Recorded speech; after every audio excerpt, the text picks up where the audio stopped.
Ano? Ay, ayan na sila. Magandang gabi, Ang gandang gabi, pasok.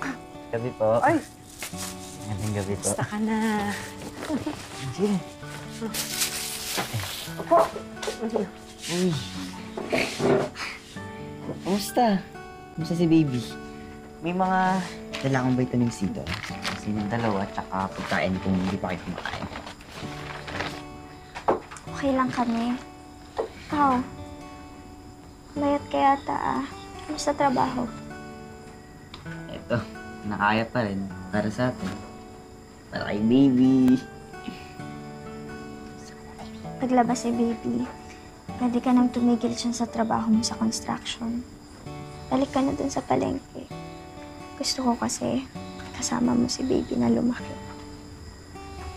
Sige, gusto ko kayo kasama eh.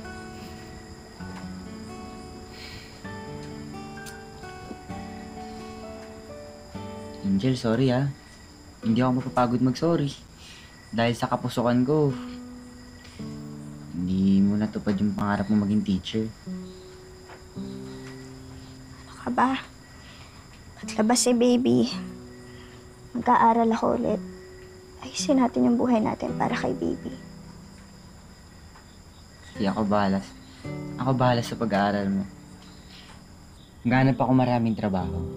Tsaka promise to, bibigyan ko kayo ng magandang buhay. Kahit gaano kalakas sa bagyo pang dumating sa atin, hindi ako susuko.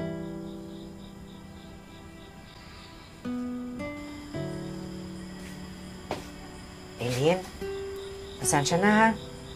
Alam ko nagkaintan tayo noon. Pero sana ngayon, okay na tayo. Wala naman, nakalipas na. Mga tao lang tayo na nakakaramdam din, nagagalit. Aileen. Ikaw, ha? Alam niyo, ang mahalaga, maayos na tayo ngayon para dito sa magiging apo natin.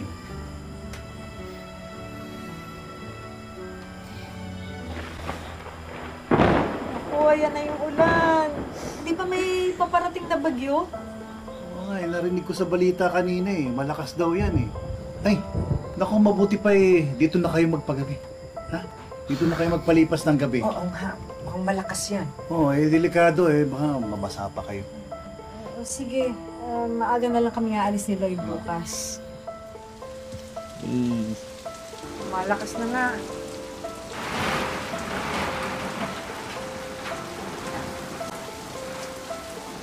baby. Sarado natin bintana, ha? Anak, kaya anak, sige na.